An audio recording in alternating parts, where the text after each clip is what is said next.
Vice opinion के नए अंक में आपका स्वागत है। आज के अंक में हम झारखंड में बढ़ती बेरोजगारी पर चर्चा करेंगे। दोस्तों, बेरोजगारी यूनिवर्सल प्रॉब्लम है। ये सारे दुनिया में बेरोजगारी की समस्या है। आप अमेरिका चल जाइए, वहां भी बेरोजगारी की समस्या है, लेकिन उसका प्रतिशत काफी कम होता है।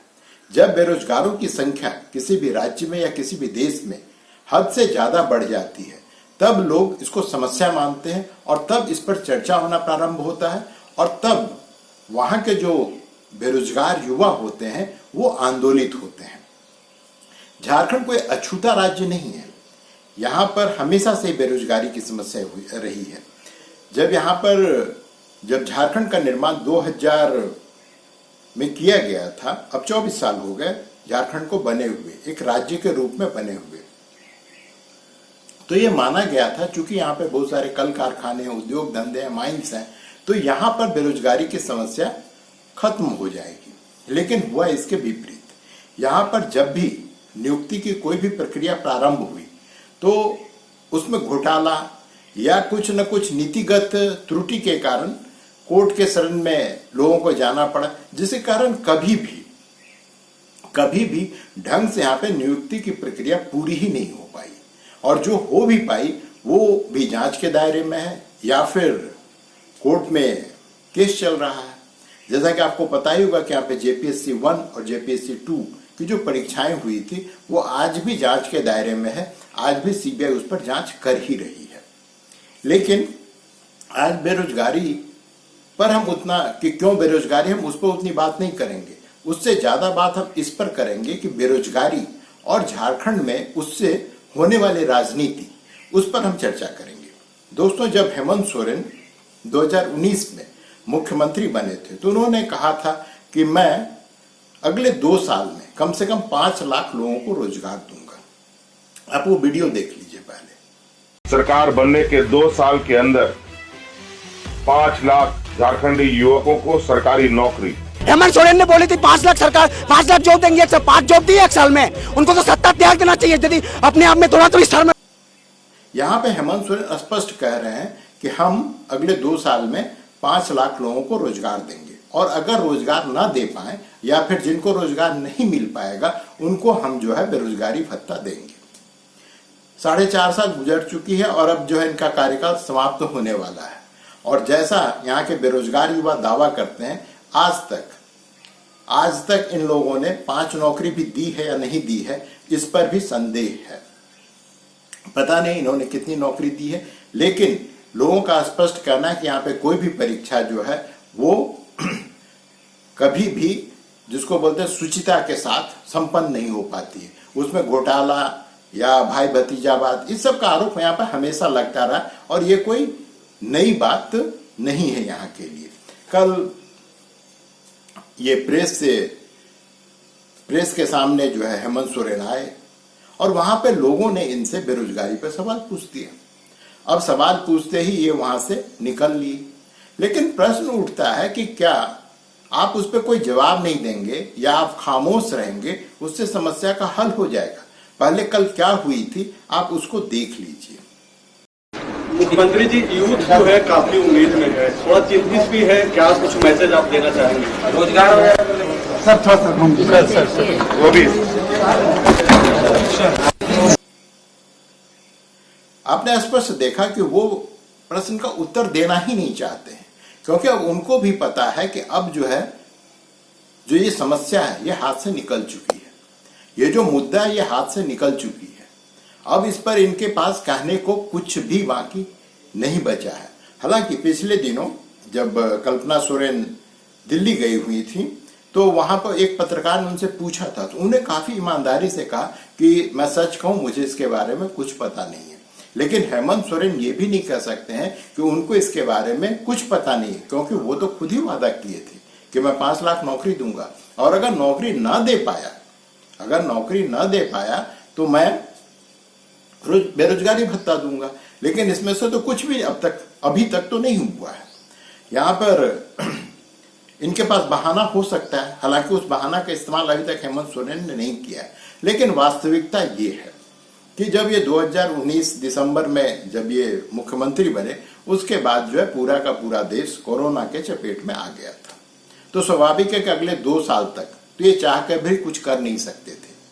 हालांकि इनको पता है, इनके सलाहकार लोगों ने इनको ये जानकारी दी है नहीं, अगर इनके पास ये जानकारी होती तो ये अवश्य कल प्रेस का सामना कर सकते थे, लेकिन संभवतः इनके सलाहकारों ने इनको ये जानकारी नहीं दी। तो 2 साल जो है पूरे देश में, सिर्फ ये झारखंड की समस्या नहीं, पूरे देश में बेरोजगारी दर जो काफी तेजी से बढ़ी थी। लेकिन कोरोना समाप्त होने के बाद जहां अन्य राज्यों में बेरोजगारी की दर पहले के जैसा हो गया या फिर जो कोरोना काल में बेरोजगारी का दर बढ़ा था वो घट करके फिर से पूर्ववत स्थिति में आ गया, लेकिन झारखंड में ऐसा कुछ नहीं हो पा रहा है। अब सोचिए कि जो सहायक पुलिस होते हैं यहाँ पे, जो माओवादी इलाकों में काम करते हैं, सोचिए कि उनके परिवार पर किस प्रकार का जो है खतरा हमेशा मंडराता रहता है। उनको ये लोग आज तक 8 से 10 हजार रुपया प्रति माह देते हैं। वो पिछले महीना भर से जो मोरहाबादी मैदान में इस बारिश के मौसम में बैठे हुए और अपनी समस्याओं के लिए वो आंदोलनरत हैं, लेकिन उनका कोई सुध लेने वाला नहीं है, कोई सुध लेने वाला नहीं है, न पक्ष न विपक्ष। विपक्ष जो है यहाँ पे भारतीय जनता पार्टी, वो सिर्फ जुबानी खर्च कर रही है, वो सिर्फ प्रेस कॉन्फ्रेंस करके कि हाँ हम इनके साथ में हैं, और जो भी है, जो भी बातें विपक्ष कर सकता है वो ये कर रहे हैं, लेकिन किसी के पास में, सत्ता पक्ष हो या विपक्ष हो, किसी के पास भी कोई सॉल्यूशन नहीं है। हालांकि हेमंत सोरेन से पहले जो है बैंडेड लगा करके समस्या का समाधान करने की उन्होंने कोशिश किया था। उन्होंने कहा 1 साल के लिए इनकी नौकरियां को बढ़ा दिया था, या ये कहा था कि भाई आप हमको समय दीजिए हम कुछ कर देंगे, लेकिन आज तक कुछ हुआ नहीं है, जमीन पर कुछ हुआ नहीं। इन्होंने क्या कहा था हेमंत सोरेन ने, थोड़ा वो भी सुन लीजिए। इस पर हमें सुझाव उपलब्ध कराएं, लेकिन समय अवधि आप लोगों का समाप्त हो रहा था। हम लोगों ने तत्काल 1 साल की अवधि बढ़ाई है, लेकिन मैं बिल्कुल आशान्वित हूं और काफी इस पर चिंतन मंथन कर रहा हूं कि आने वाला समय में आपकी ये व्यवस्था में समय बढ़ाने की जरूरत ना पड़े। स्पष्ट देखा कि ये कह रहे हैं कि हम 1 साल के लिए बढ़ा दिए आपकी समस्याओं का, आप चूंकि आंदोलनरत थे, चूंकि ये आंदोलनरत हमेशा ही रहते हैं, क्योंकि इनकी समस्याओं का निदान हो ही नहीं पा रहा है। ये जो सहायक पुलिसकर्मी है, अब जरा आप 1 मिनट के लिए बैठ करके सोचिए कि एक अनपढ़ अनस्किल्ड लेबरर जो 30 के 30 दिन अगर काम करता है तो वो भी 12,000 रुपया पा जाता है, लेकिन ये व्यक्ति, ये लोग पढ़े लिखे हैं, सहायक पुलिसकर्मी जो है, ये कोई भी अनपढ़ नहीं है, और ये सब के सब जो है इतनी विषम परिस्थिति में ये लोग अपनी सेवा देते हैं, और आप इनकी सैलरी को नहीं बढ़ा पा रहे हैं। अरे आप अगर इनकी सैलरी नहीं बढ़ा पा रहे हैं तो ये लोग तो, इन लोगों से आप क्या अपेक्षा करते हैं फिर? और इनको द्वितीय दर्जे का पुलिस समझा जाता है। जो पुलिस अधिकारी तो छोड़ी, जो कांस्टेबल होता है वो भी इसको पुलिस मानने से इनकार करता है, वो भी इनको वो इज्जत नहीं देता। हालांकि ये जो सहायक पुलिस है, ये सबके सब जो है पुलिस डिपार्टमेंट की मदद करते हैं, लेकिन ना तो इनको सम्मान मिल पाता है जिसकी ये हकदार हैं, और ना ही इनको जो है सैलरी मिल पा रही है, और इनको क्या सुविधा मिल पाता होगा भगवान जाने। तो ये तो रही समस्या दोस्तों यहाँ पे सहायक पुलिस कर्मियों की। यहाँ पे सरकार, कोई भी सरकार ऐसा हो सकता है कि वो खुद अपने पैर पे कुल्हाड़ी मारे। यहाँ पे रोजगार देने की कोशिश हुई है, जो वैकेंसीज हैं उसको पब्लिश किया गया, उसको प्रकाशित किया गया है। लोग जो है वो फॉर्म भी भर चुके हैं, और फॉर्म के साथ साथ जो परीक्षा शुल्क होता है वो भी वो दे चुके हैं। अब यहाँ पे 5 लाख अभ्यर्थी या युवा कहिए, छात्र कहिए, वो पुलिस में भर्ती होना चाहते हैं। उसके लिए उन्होंने फॉर्म भर दिया, परीक्षा शुल्क भर दिया, लेकिन सरकार उनकी जो फिजिकल होता है वो करवाने की स्थिति में नहीं है। क्यों? क्योंकि उसको कोई ऐसा एजेंसी ही नहीं मिल पा रहा है जो इनका फिजिकल इन लोगों का, छात्रों का करवा पाए, और इसके कारण ये नियुक्ति की प्रक्रिया रुकी हुई है। तो ये तो हाल है इस राज्य का। दूसरी ओर जिन परीक्षाओं को निपटा दिया गया है, हम निपटा ही देना कहेंगे, अर्थात छात्रों को चयनित कर लिया गया है, वो परीक्षाएं भी प्रश्न के घेरे में है। जैसे कि दोस्तों अभी पीजीटी जो टीचर्स लोगों का जो नियुक्ति हुआ, उसमें एक ही सेंटर से 500 छात्र चयनित हो गए। चयनित ही नहीं, वहीं से टॉपर्स भी हैं। और मैंने पूरे प्रदेश में, क्या पूरे प्रदेश के अन्य जिलों में, अन्य स्थानों पर छात्र पढ़ने लिखने वाले नहीं हैं? सोचिए कि एक सेंटर से, और अगर आप 2-3 सेंटर को जोड़ लें, एक रांची सेंटर है, एक धनबाद है, एक बोकारो, अगर आप तीनों सेंटर को जोड़ लें तो यहां से 1000 से ऊपर छात्र चयनित हो गए। और जगह के छात्र चयनित ही नहीं हो पाए। पता नहीं इन 3 जगह के छात्र कितने तेज हैं, कितने पढ़ाकू हैं, या और जगह के छात्र जो सब फिसड़ी साबित हुए। उसके लिए जो है छात्र लोग आंदोलन कर रहे हैं।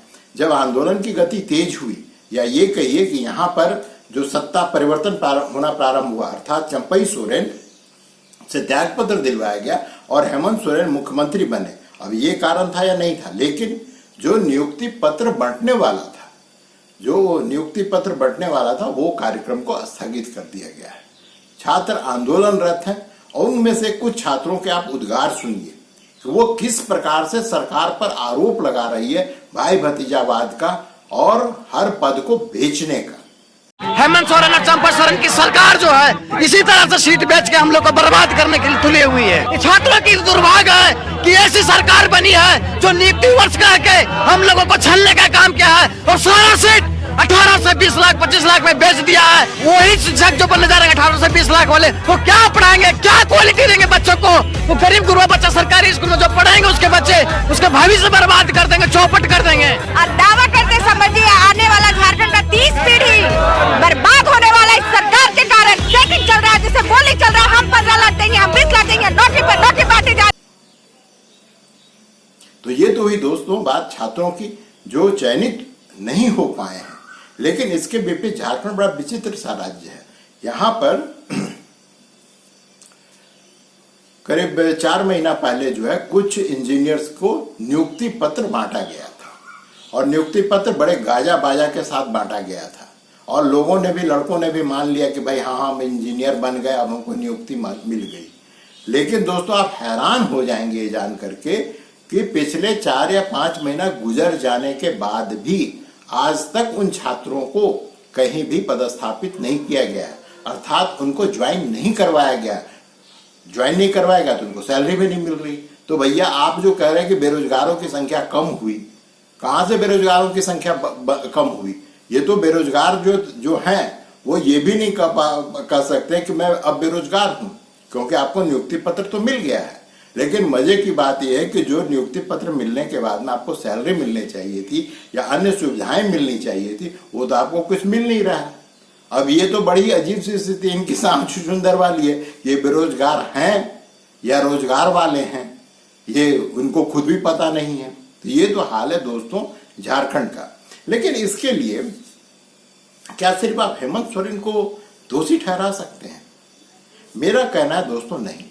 दोस्तों ये पूरे देश में जो आज के राजनेता हैं, जो पॉलिटिशियंस हैं, वो किसी भी पार्टी के हो, चाहे भारतीय जनता पार्टी के हो, चाहे कांग्रेस के हो, ये सबके सब जो आजकल खटाखट की राजनीति कर रहे हैं। जिस प्रकार से पिछले दिनों लोकसभा चुनाव के दौरान आपने सुना होगा कि राहुल गांधी जो 1 जुलाई से सबको 8,500 रुपया महिलाओं को देने वाले थे, उस पर तंज कसते हुए प्रधानमंत्री मोदी ने पिछले दिनों जब संसद में बहस हो रहा था तो उन्होंने कहा भी कि अभी 1 जुलाई को जो खटाखट दिवस जो घोषित कर दिया जाए।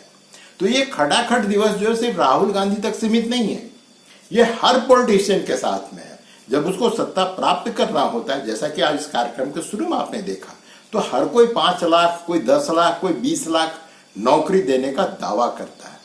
और इसकी शुरुआत जो है वो प्रधानमंत्री मोदी ने की थी। जो आपको याद होगा दोस्तों 2014 के चुनाव से पहले उन्होंने घोषणा किया था, पूरे देश में जाकर घोषणा किया था, हर चुनावी सभा में घोषणा किया था कि मेरे सत्ता में आने के बाद मैं जो ही प्रधानमंत्री बनूंगा हर साल 2 करोड़ युवाओं को नौकरी दूंगा।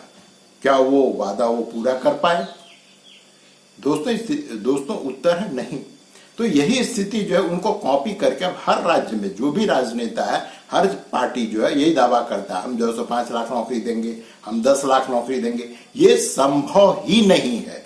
और दोस्तों, इसके लिए हम युवाओं को भी, जो हमारे देश के युवा हैं, छात्र हैं, उनको भी मैं ब्लेम करूंगा। वो ये समझ ही नहीं पाते हैं कि रोजगार का मतलब सिर्फ सरकारी नौकरी नहीं होती है। रोजगार का मतलब होता है कि आप अगर खुद अपना कुछ अगर कर रहे हैं, अपना कोई रोजगार कर रहे हैं, इसका मतलब है कि आप बेरोजगार नहीं हैं। लेकिन झारखंड, बिहार और पूर्वी उत्तर प्रदेश के जो छात्र हैं वो इसको समझने को ही तैयार नहीं है। वो ये समझने को तैयार नहीं कि आप अगर कुछ सीख लेते हैं, कुछ कौशल सीख लेते हैं। आप सोचिए दोस्तों, अगर आप अपने मोहल्ले के चारों तरफ नजर डालिए, निरक्षर, उसे कोई ज्ञान नहीं है, अगर कोई बिजली मिस्त्री है तो वो भी प्रतिदिन 1,500-2 हजार रुपया बना लेता है। अगर कोई प्लम्बर है वो भी 1,500-2 हजार रुपया बना लेता है। दोस्तों, आपको मैं बता रहा हूं, भारत की एक बहुत बड़ी कंपनी है लार्सन एंड टुब्रो, एल&टी ने ऑफिशियली ये कहा है कि मुझे 1 लाख लोग चाहिए, 1 लाख स्किल लेबरर चाहिए, लेकिन उसको नहीं मिल पा रहा है। क्यों? क्योंकि कोई भी जो आज का युवा है ना तो बढ़ई का काम सीखना चाहता है। अगर उसने गलती से किसी तरह से मैट्रिक पास कर ली, ग्रेजुएशन कर ली, भले उसे कुछ आता हो या ना आता हो, लेकिन उसके पास सर्टिफिकेट है, तो वो न तो बढ़ई का काम सीखना चाहता, ना इलेक्ट्रिशियन का काम सीखना चाहता, ना प्लम्बर का काम सीखना चाहता है। वो कोई भी इस तरह का जो काम है वो सीखना ही नहीं चाहता है। और अगर वो ये सीख ले, वो स्किल लेबरर के श्रेणी में आवेगा। और कहीं भी, भारत में ही नहीं, आप कहीं भी दुनिया के किसी भाग में जाकर अगर वो नौकरी करता है तो उसको कम से कम प्रतिदिन 1,500 से 2 हजार रुपया मिलता है। कम से कम 1,500 से 2 हजार रुपया मिलता है। जो राजमिस्त्री होता है, आप अपने घर में काम करवा लीजिए, किसी जो सिर्फ आप जुड़ाई का काम भी करवावे तब भी आपको 700-800 रुपया देना पड़ता है प्रतिदिन उसको।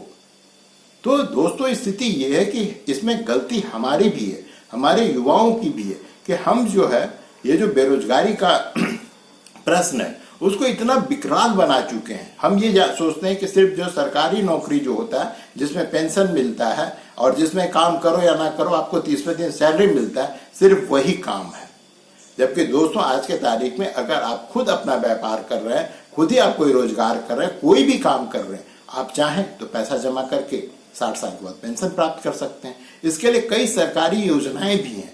लेकिन चक्कर ये है कि पहले हम जिस घोड़े पे, ग्रेजुएट होने के बाद जिस घोड़े पे बैठे उससे उतरे तो नीचे। कोई नीचे उतरना ही नहीं चाहता है।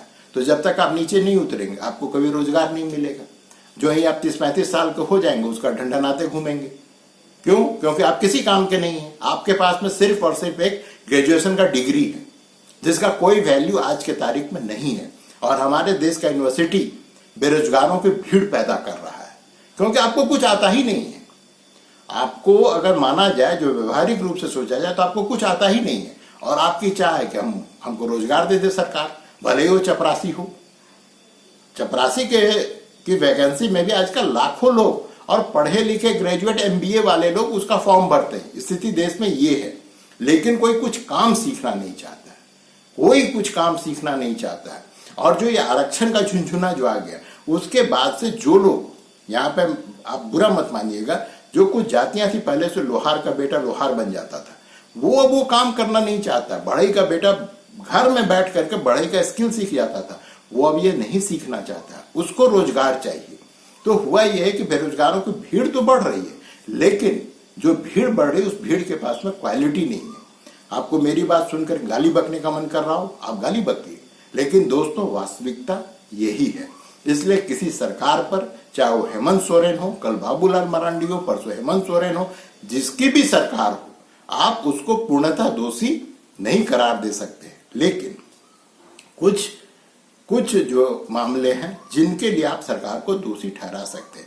जैसा कि पहले एक परीक्षा हुई थी JSSC की, उसका किंगपिन आज तक नहीं पकड़ा गया है। तो जो लोग इसमें हेरा फेरी करते हैं उनको पकड़ने की जिम्मेवारी तो सरकार की बनती ही है। वो चाहे वो किंगपिन किसी भी पार्टी से जुड़ा हुआ, किसी भी पार्टी का कार्यकर्ता हो, उसको तो कम से कम आप पकड़ के अंदर कीजिए और उसको सजा दिलवाइए। कम से कम इतना तो जरूर कीजिए। और झारखंड को सॉल्वर्स गैंग का जो है अड्डा मत बनने दीजिए। ये कोई भी सरकार हो, चाहे हेमंत हो चाहे कोई भी हो, उनसे कम से कम इतना तो आग्रह किया ही जा सकता है। तो दोस्तों, आज के लिए बस इतना ही। मिलते हैं अगले अंक में। आपने वीडियो देखा, इसके लिए धन्यवाद।